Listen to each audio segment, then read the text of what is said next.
Hello folks, and welcome to this edition of AEW. My name is Mia. You'll notice that actually I'm kind of recording a few of these at the same time. Oy, Tozawa got his fractured wrist here. This is because I want to try and provide the most content that I can to you guys, and I kind of owe you for, skipping over a crucial episode of Dynamite. So what I'm going to do is I'm going to basically, last week I gave you the episode 2. This week I'm going to give you episode 3 and episode 4, which I guess was the last episode we recorded, as well as episode 5, which is what the pay-per-view is going to be. So basically I'm giving you an extra episode this week. Or, well, today, since these are daily. You get the point.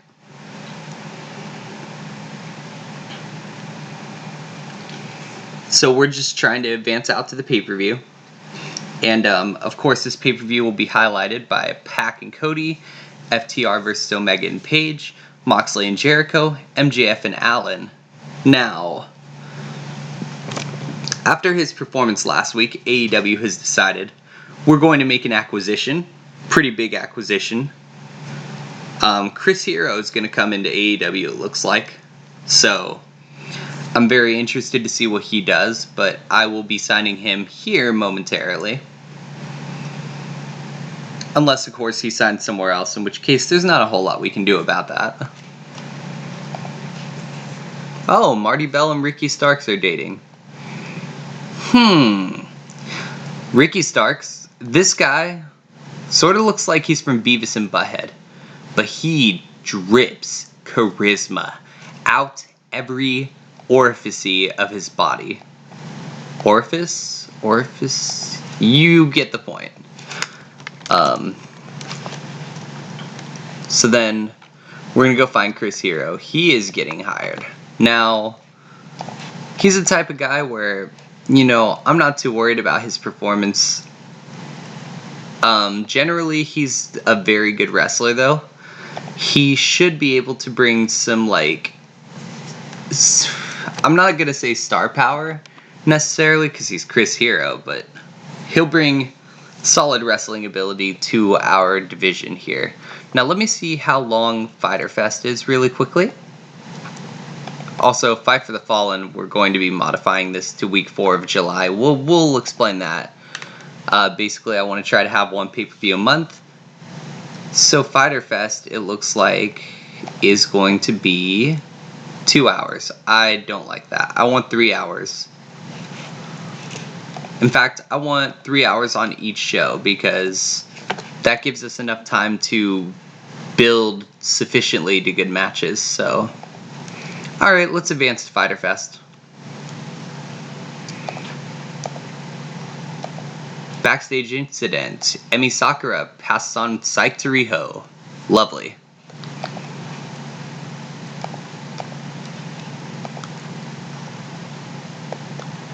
So, let's see if we can make Angelico friends with Evil Uno. Why? Because it sounded like a good idea in my head. So, let's book our 4 matches that we know we want to have here. So Pac and Cody. There must be a winner.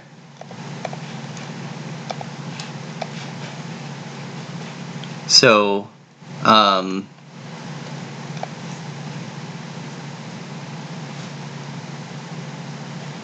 it's kind of weird. We don't have a Falls Count Anywhere match.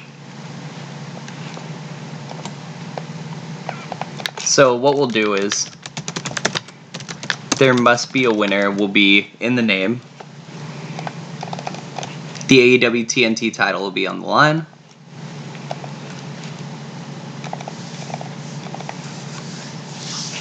And we're just going to leave it open. If Pac wins, Pac wins.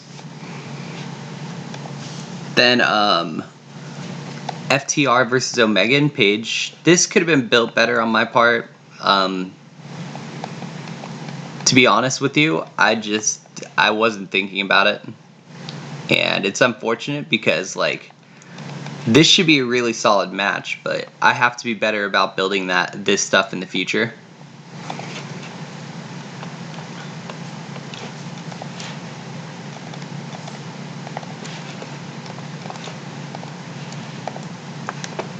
So there's that, and then we get MJF and Darby Allin.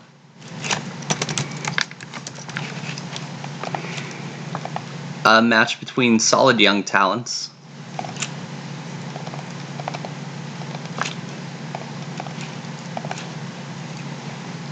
Then let's go Jon Moxley and Chris Jericho. Oh no! Where's Jericho? Are you gonna tell me Jericho isn't here for Fyter Fest?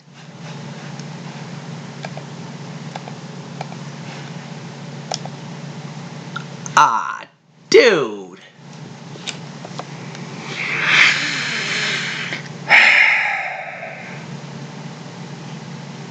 Okay. Okay. I see you, Jericho.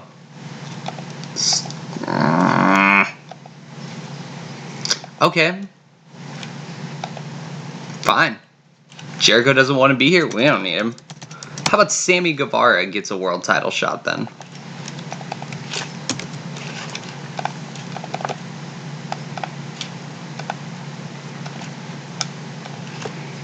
Just means that we should probably lean towards Sammy can't call him in the ring. Of course not. Should probably lean towards Cody and Pac main eventing here. Just to be safe.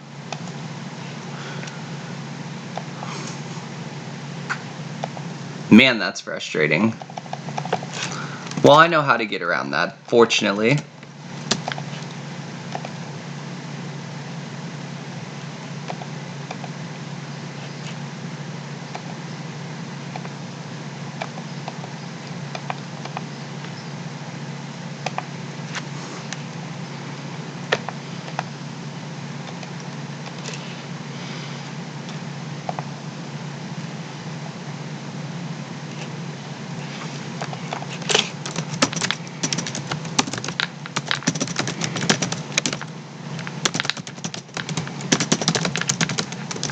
So Moxley's gonna tell Jericho to quit hiding like a little.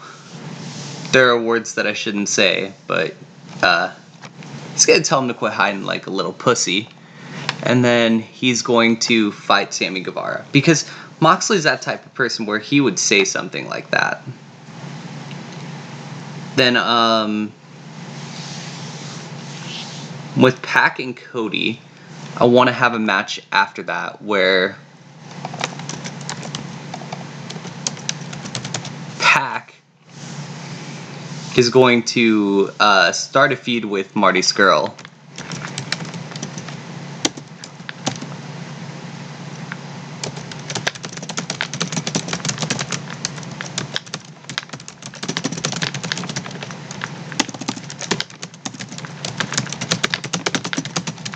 So basically he's going to be like, I'm the greatest, the title means nothing. Then Scurll comes out and they brawl.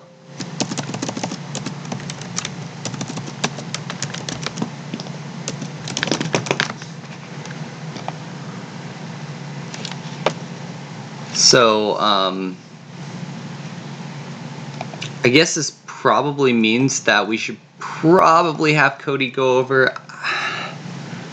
That doesn't feel good, but it makes sense for storyline purposes, so that's what we're going to go with. Then we're going to get a good tag team match here. This is the part of the show where we're kind of booking some stuff that feels good. So let's go with the Lucha Brothers taking on the Young Bucks. You know what? That'll be a good match. That'll put butts in seats. I almost feel like this has happened a few times.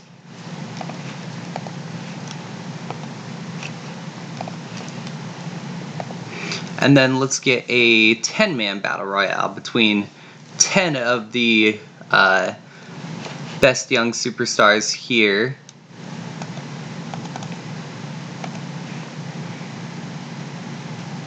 Let's put Cage here. Let's put Archer here.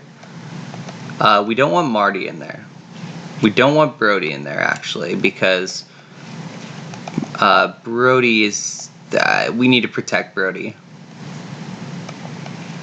However, Jungle Boy, Luchasaurus, Orange Cassidy, Scorpio Sky, Wardlow, Pillman Jr., who I see big things for, and Joey Janela. So, let's just stick a match in there, just for funsies.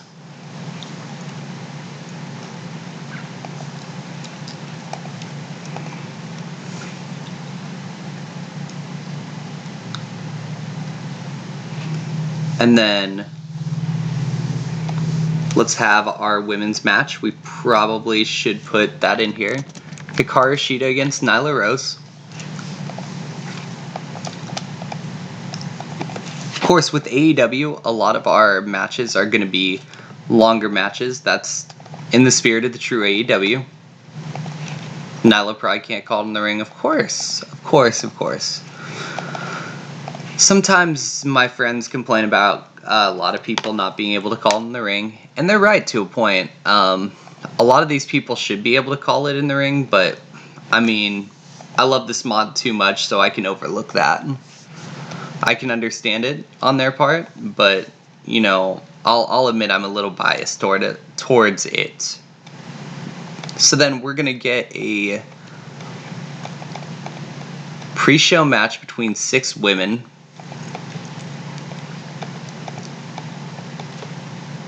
Just to see, I want to gauge how each of these women do in the pre-show, just to make sure they're, you know, they don't get Mel or more recently Bea Priestley syndrome, where these women are called basically not great. We don't want them in AEW, so on and so forth, because I want as many of these women as possible, but if the crowd is vocal against them, there's not a lot I can do. So let's go ahead and get this started, and again, thank you, Chris Jericho, for, you know, hiding in a corner. So, good little women's match, I guess, for the pre-show. Chris Statlander winning. That's pretty big. I like Chris Statlander a lot. I think she's got a future, so.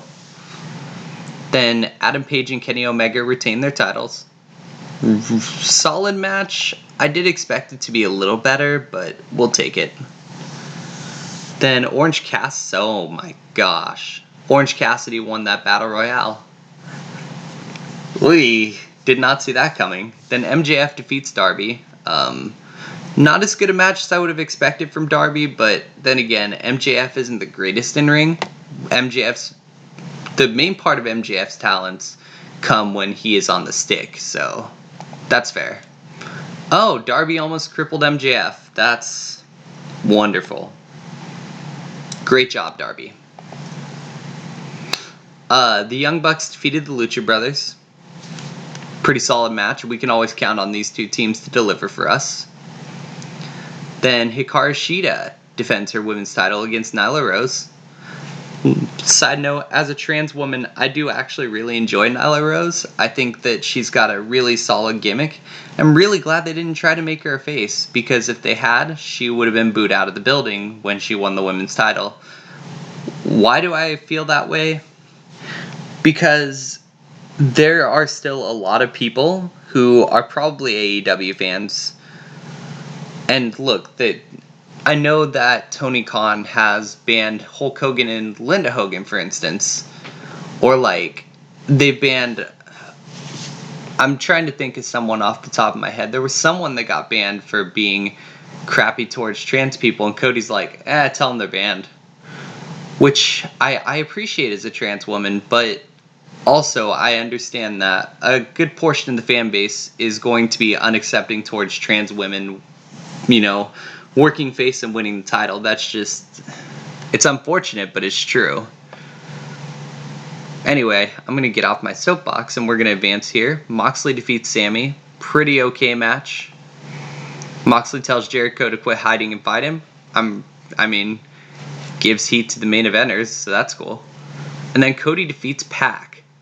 Not as good as our TV match last week, but then we get Marty and Pac starting a storyline, so...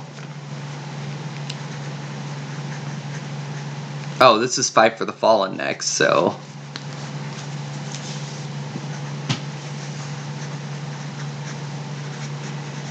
We're probably going to want Skrull and Pac to face off there.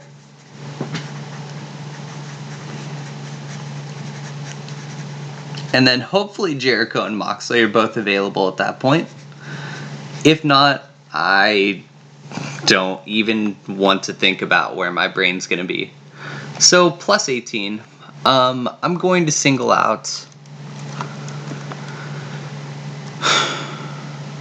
I think I need to single out Darby and tell him that he could do better, because he can. I want to tell MJF that things are going to be okay. He did good tonight. And then I want to tell Pac that he had a good performance. Darby doesn't seem concerned. MJF is pleased. Pac seems pleased. So we're going to advance, and we're going to see what the fallout is of the pay-per-view. See if there's been any popularity gains really quickly.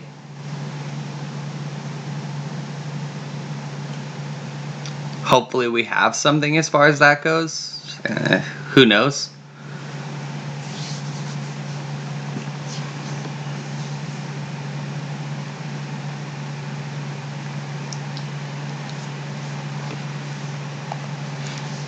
So it looks like Jericho's done with NJPW. That's good, because I will be very upset if he does that to us again.